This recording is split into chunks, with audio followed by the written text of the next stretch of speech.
नमस्कार। राजस्थान की तमाम फटाफट खबरों में आपका स्वागत है। राजस्थान की खबरों के लिए आपसे निवेदन कि यदि आपने हमारे चैनल को सब्सक्राइब नहीं किया है तो कृपया करके आपके अपने चैनल को सब्सक्राइब करना ना भूलें। आप सब्सक्राइब करते हैं तो हमें हिम्मत होती है सही और सच्ची खबरें आप तक पहुंचाने की। तो यदि आपको सही और सच्ची खबरें लगती है तो आप अपने चैनल को सब्सक्राइब कर लें। तो क्या है आज की बड़ी खबर? सबसे पहले दुनिया को जो ध्यान दिलाया, सबसे बड़ी खबर, अमेरिका ने अपना सुपर पावर चुना। अमेरिका के इतिहास में सबसे बड़ा सियासी राजनीति वापसी करते हुए डोनाल्ड ट्रंप दूसरी बार राष्ट्रपति बने हैं। अमेरिका में 131 साल बाद कोई राष्ट्रपति एक चुनाव हारने के बाद दोबारा जीता है। 1893 में ग्रोवर क्लीवलैंड हारने के बाद जीतने वाले पहले राष्ट्रपति बने थे। प्रचार के दौरान 2 जानलेवा हमले में बाल बाल बचे 78 वर्षीय ट्रंप अमेरिकी इतिहास के सबसे उम्रदराज और एकमात्र सजा याफ्ता राष्ट्रपति हैं। बुधवार रात तक उन्हें 292 इलेक्टोरल वोट मिल गए, जबकि जीत के लिए मात्र 270 सीट जरूरी है। डेमोक्रेटिक उम्मीदवार कमला हैरिस को 224 सीटें मिली। वह 7 स्विंग स्टेट में हार गई। मतगणना जारी है, अंतिम परिणाम अपडेट होंगे। रोडवेज बसों में महिलाओं की सुरक्षा के लिए पैनिक बटन होते हैं, जिसे दबाने पर बस के ड्राइवर कंडक्टर के पास अलर्ट का मैसेज जाता है। उसी तर्ज पर कोटा राजस्थान में कोचिंग छात्रों के लिए ऐसा ही नवाचार किया गया है। कोचिंग छात्रों की सुरक्षा के लिए Kota safety of student app develop किया है। ट्रायल होने के बाद गूगल प्ले स्टोर पर इसे डाउनलोड भी कर दिया गया है। खास बात यह है कि इस ऐप में एक पैनिक बटन की सुविधा होगी। जब कभी छात्र किसी मुसीबत में होगा तब इस पैनिक बटन को दबाकर कुछ मिनटों में ही पुलिस की सहायता पा सकेगा। ऐप की खास बात यह है कि इसमें स्टूडेंट की पूरी जानकारी सीक्रेट रखी जाएगी। अमेरिकी राष्ट्रपति चुनाव में डोनाल्ड ट्रंप की जीत के बाद ग्लोबल मार्केट में सोने चांदी की कीमतें लुढ़क गई। इसके चलते बुधवार देर शाम जयपुर के बुलियन बाजार में सोना 1800 रुपये सस्ता होकर 78,800 रुपये प्रति 10 ग्राम रह गया, जबकि चांदी 3,800 रुपये की गिरावट से 92,900 रुपये प्रति किलोग्राम के भाव बिकी। पुलिस राजधानी में भले ही अपराध घटने का दावा करे, लेकिन चोरों के हौसले बुलंद होते जा रहे हैं। बाहरी इलाकों में वारदातों को अंजाम देते देते अब ये शहरों के बीचों बीच पहुंच गए हैं। बुधवार तड़के बाइक सवार 3 बदमाशों ने राजा पार्क जयपुर के पंचवटी सर्किल स्थित हॉट स्पॉट नाम की मोबाइल शॉप को निशाना बनाया। सुबह 3:42 पर शटर उठाकर दुकान में घुसे। बदमाश आईफोन सहित 2 करोड़ रुपए के लगभग 278 आइटम समेटकर महज 14 मिनट में ले गए। वहीं जेडीए जयपुर रीजन में मकान या भूखंड का जेडीए पट्टा कितने में मिलेगा, इसके लिए भूखंडधारी को इधर उधर चक्कर काटने की अब जरूरत नहीं होगी। अब जेडीए वेबसाइट पर एक क्लिक कर भूखंडधारी पता लगा सकेंगे कि लीज डीड यानी पट्टे के लिए जेडीए में कितना पैसा जमा होगा। जेडीए ने इसके लिए एक लिंक तैयार कर वेबसाइट में डाला। इससे पहले अनुमोदित कॉलोनियों में भूखंड के लिए कुल कितना पैसा लगेगा, इसके लिए जेडीए के चक्कर लगाने पड़ते थे। राजस्थान में अस्पतालों में अधीक्षक पद के लिए फिर आवेदन मांगे गए हैं। हैरानी की बात यह है कि इस बार भी केवल 13 आवेदन ही आए हैं, जबकि पिछली बार 12 आए थे। कम संख्या पर सरकार ने कहा था कि योग्य आवेदक नहीं आए, इससे फिर से आवेदन मांगे गए। राजस्थान कर्मचारी चयन बोर्ड ने बुधवार को स्टेनोग्राफर निजी सहायक सेकंड ग्रेड भर्ती 2024 के दोनों प्रश्नों पत्रों के मॉडल प्रश्न पत्र और उनकी प्रारंभिक आंसर की जारी कर दी है। अभ्यर्थियों को अगर किसी सवाल के जवाब पर आपत्ति है तो 8 से 10 नवंबर तक ऑनलाइन दर्ज करा सकते हैं। राजधानी के मौसम में लगातार उतार चढ़ाव बना हुआ। इसी माह के शुरुआती दिनों में दिन रात का पारा लुढ़कने के बाद फिर से चढ़ने लगा है। बीते 24 घंटे में दिन का तापमान 1.4 और रात में 0.4 डिग्री की बढ़ोतरी हुई। राजस्थान के सरकारी स्कूलों के विद्यार्थियों को फ्री यूनिफॉर्म के साथ स्वेटर और जूते भी मिलेंगे। यही नहीं, राजस्थान में लड़कियों के लिए सैनिक एकेडमी की भी स्थापना होगी। राइजिंग राजस्थान के तहत बुधवार को आयोजित एजुकेशन प्री समिट में शिक्षा मंत्री मदन दिलावर ने यह जानकारी दी है। राजस्थान की 7 सीटों पर उपचुनाव के लिए 13 नवंबर को मतदान होगा। दिवाली के बाद से प्रचार में सभी पार्टियों ने ताकत झोंक दी है। खास बात यह है कि ज्यादातर सीटों पर इस उपचुनाव में दिन के प्रचार से ज्यादा रात्रि चौपाले या सामाजिक मिलन समारोह ज्यादा प्रभावी दिख रहे हैं। माना जा रहा है कि इन्हीं से इस बार मतदाता का मन जीतने का प्रयास है। पार्टियों के प्रयासों से 4 सीट रामगढ़, 84 झुंझुनू और खीवसर में चुनाव रोचक हो गया है। यहाँ पहले से स्थापित समीकरण अब बदलते दिख रहे हैं। शिक्षा विभाग की ओर से बुधवार को राइजिंग राजस्थान के तहत जयपुर के सीतापुरा में एक निजी होटल में एजुकेशन प्री समिट का आयोजन किया गया। इस दौरान राजस्थान के शिक्षा, उच्च शिक्षा, खेल और कौशल एवं उद्यमिता विभाग के 28,000 करोड़ रुपए के 507 प्री एमओयू हुए। उच्च शिक्षा, स्कूल शिक्षा, संस्कृत शिक्षा, युवा मामलात के संयुक्त तत्वाधान में यह आयोजन हुआ। स्कूल विद्यार्थियों को बिजनेस से जुड़े नॉलेज और स्किल देने के लिए JECRC यूनिवर्सिटी के इंक्यूबेशन सेंटर ने JU स्टार्टअप पाठशाला प्रोग्राम की शुरुआत की। इसमें स्कूली स्तर पर ही विद्यार्थियों को फ्यूचर CEO बनने की ट्रेनिंग दी जाएगी। इसमें 35 से ज्यादा स्कूलों के 2500 विद्यार्थियों के 400 आइडियाज को शामिल किया गया है। इस प्रोग्राम में विद्यार्थियों को डिजाइन थिंकिंग के जरिए नए और इनोवेटिव आइडियाज जनरेट करने के साथ ही टीम बिल्डिंग, लीगल और इंटेलेक्चुअल प्रॉपर्टी राइट की जानकारी दी जाएगी। 12 नवंबर से राजस्थान में वेडिंग सीजन शुरू होने जा रहा है। इस बार वेडिंग्स को खास बनाने के लिए इवेंट प्लानर्स फूड इंग्रेडिएंट्स विदेशों से इंपोर्ट करवा रहे हैं। अफगानिस्तान से ड्राई फ्रूट्स, यूरोप और थाईलैंड से खास सब्जियां इंपोर्ट की जा रही है। वेडिंग प्लानर्स की माने तो इस सीजन फूड में कई नए ट्रेंड्स देखने को मिलेंगे। वेडिंग में शामिल होने वाले हर मेहमान को देश विदेश की खास डिशेस का स्वाद मिल सकेगा। इसके लिए ट्रेडिशनल और इंटरनेशनल फ्लेवर के अलग अलग काउंटर लगाए जाएंगे। कश्मीरी, कोरियन, साउथ इंडियन और हिमालयन कुजिन परोसे जाएंगे। हर कुजिन के लिए उस जगह के शेफ को बुलाया जाएगा ताकि गेस्ट को खाने में परफेक्ट फ्लेवर मिल सके।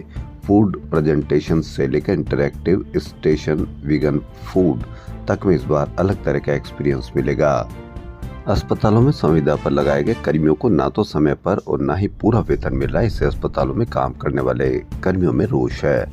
मामला जुड़ा है JK लोन अस्पताल जयपुर का और RUHS से। JK लोन अस्पताल में संविदा पर रखे गए नर्सिंग कर्मियों को 13,000 रुपए प्रति माह पर रखा गया है। इसमें से PF और ESI कटने के बाद कर्मियों को 9,300 रुपए देने थे, लेकिन नर्सिंग कर्मियों का कहना है कि उन्हें 7,500 रुपए ही दिए जा रहे हैं। शेष वेतन की मांग करने पर उन्हें हटाने की धमकी दी जाती है। अब आप इससे अंदाजा लगा लीजिए कि किस तरह से शोषण होता होगा। तुलसी पीठाधीश्वर जगत गुरु राम भद्राचार्य महाराज द्वारा गुरुवार यानी आज से विद्याधर नगर स्टेडियम में भव्य राम कथा का आरंभ किया जाएगा। इससे एक दिन पूर्व बुधवार को दोपहर में जगत गुरु राम भद्राचार्य महाराज के सानिध्य में विशाल कलश शोभा यात्रा निकाली गई, जो अम्बाबाड़ी स्थित आदर्श विद्या मंदिर से रवाना होकर विद्याधर नगर स्टेडियम पहुंची। मार्ग में हेलीकॉप्टर से पुष्प वर्षा भी की गई। रास्ते में 21 स्वागत द्वार पर विभिन्न समाजों और संस्थाओं की ओर से पुष्प वर्षा से कलश यात्रा का स्वागत किया गया। कलश शोभा यात्रा के कारण झोटवाड़ा, विद्याधर नगर व अम्बाबाड़ी का हर बाजार भक्तिमय रंग में नजर आया। करीब 11,000 महिलाएं त्रिवेणी संगम के जल से भरे हुए कलशों को सिर पर धारण कर मंगल गीत और जयकारे लगाते चल पड़ी। वहीं पुरुष श्रद्धालु हाथों में सालासर बालाजी और गौ सेवा के ध्वज थामे चल रहे थे। यात्रा के दौरान जैसे ही 51,000 भगवा रंग के गुब्बारे आकाश में छोड़े गए तो लगा जैसे समूचा आसमान केसरिया हो उठा। जगत गुरु राम भद्राचार्य श्री राम कथा करने के लिए बुधवार को जयपुर पहुंचे। इस अवसर पर रामाज कुर्तीज और रिसोर्ट्स के MD मोहित टेलर और अभिषेक गुप्ता ने उन्हें भगवान श्री राम की तस्वीर भेंट की। बिहार का प्रमुख महापर्व डाला छठ के दूसरे दिन बुधवार को खरना व्रत के साथ ही 36 घंटे का निर्जला निराहार उपवास शुरू हुआ। व्रती महिलाओं व पुरुषों ने निर्जला निराहार व्रत रखा। शाम को मिट्टी के चूल्हे पर चावल, गुड़ से बनी खीर व रोटी का प्रसाद तैयार किया। घी का दीपक जलाकर व केले के पत्ते पर प्रसाद के साथ तुलसी पत्ता रखकर भगवान सूर्यदेव व छठी मैया को भोग लगाया गया। उसके बाद व्रतियों ने प्रसाद ग्रहण किया। प्रसाद ग्रहण करने के समय व्रती को किसी भी प्रकार की आवाज सुनाई नहीं दे, इसका विशेष ध्यान रखा गया। परिवार के सदस्य समूह में प्रसाद को ग्रहण किया गया। राइजिंग राजस्थान आयोजन से पूर्व सफाई व्यवस्था को लेकर नगर निगम हेरिटेज आयुक्त अरुण कुमार हसीजा ने बुधवार को निगम अधिकारियों के साथ समीक्षा बैठक की। आयुक्त ने सभी अधिकारियों के साथ क्षेत्र का दौरा भी किया। आयुक्त ने राइजिंग राजस्थान को लेकर निगम अधिकारियों को शहर की सफाई से संबंधित आवश्यक तैयारियां पूरी करने के निर्देश दिए। कांग्रेस नेता और पूर्व मंत्री प्रताप सिंह खाचरियावास ने कहा कि भाजपा सरकार ने राजस्थान की जनता के साथ बहुत बड़ा धोखा किया है। कांग्रेस सरकार में प्रशासन शहरों के संग अभियान में आबादी के पट्टे मात्र 501 रुपए में दिए जा रहे थे। अब ये पट्टा भाजपा सरकार द्वारा 2.5 लाख रुपए में दिया जाएगा। प्रशासन शहरों के संग अभियान में कांग्रेस सरकार ने जितनी भी छूट दी थी वह सारी छूट भाजपा सरकार ने खत्म कर दी। अब सभी तरह के पट्टे बहुत महंगे कर दिए गए हैं। कांग्रेस सरकार के समय जो कीमत निर्धारित की गई थी वह सभी दरें बहुत ज्यादा बढ़ा दी गई है। अब मकान और दुकान का मालिकाना हक लेना बहुत महंगा हो गया है। खाचरियावास ने कहा कि भाजपा सरकार ने चुनाव से पहले जो वादा किया था, कांग्रेस सरकार ने जनहित में जो भी छूट जारी की वह सभी छूट जारी रखी जाएगी, लेकिन मकानों को और दुकानों को पुरानी आबादी के पट्टे देने के मामले में भाजपा सरकार ने बड़ा धोखा कर दिया। वहीं राजस्थान विधानसभा के नेता प्रतिपक्ष टीकाराम जूली ने कहा कि रणथंभौर नेशनल पार्क में 14 वर्षीय बाघ T86 की हत्या और प्रदेश के वन्य जीव अभ्यारण्यों में 35 बाघों के लापता होने जैसे गंभीर मामले की राज्य सरकार न्यायिक जांच कराए। साथ ही NTCA प्रदेश के सभी टाइगर सेंचुरी और नेशनल पार्क में बनी विषम स्थितियों की समीक्षा करे। राजस्थान कांग्रेस के प्रदेश अध्यक्ष गोविंद सिंह डोटासरा ने कहा कि मैं मदन दिलावर जैसे व्यक्ति को मुंह नहीं लगना चाहता। दिलावर के बयान पर पलटवार करते हुए कहा कि मैं ऐसे व्यक्ति के क्या मुंह लगूं, उसे काम तो करना नहीं है, सिर्फ फालतू की बातें ही करनी है। दिलावर को शिक्षा विभाग, पंचायती राज विभाग में काम करना चाहिए, बजाय इसके कि डोटासरा करे। डोटासरा ने भाजपा की सरकार के करीब 10 महीने के कार्यकाल को नकारा बताते हुए कहा कि सरकार की ओर से राजस्थान में कुछ भी काम नहीं करवाए जा रहे। आज मंत्री और विधायक सब परेशान है। ब्यूरोक्रेसी इतनी हावी है कि अधिकारी मनमर्जी कर रहे हैं और आम जनता परेशान है।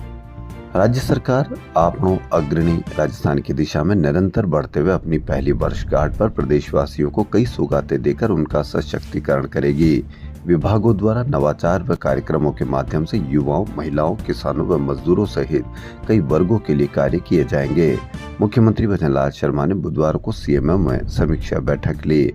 मुख्यमंत्री भजनलाल शर्मा ने कहा कि पहली वर्षगांठ पर भवन व अन्य निर्माण से जुड़े 1.5 लाख श्रमिकों को 150 करोड़ रुपए की राशि हस्तांतरित होगी।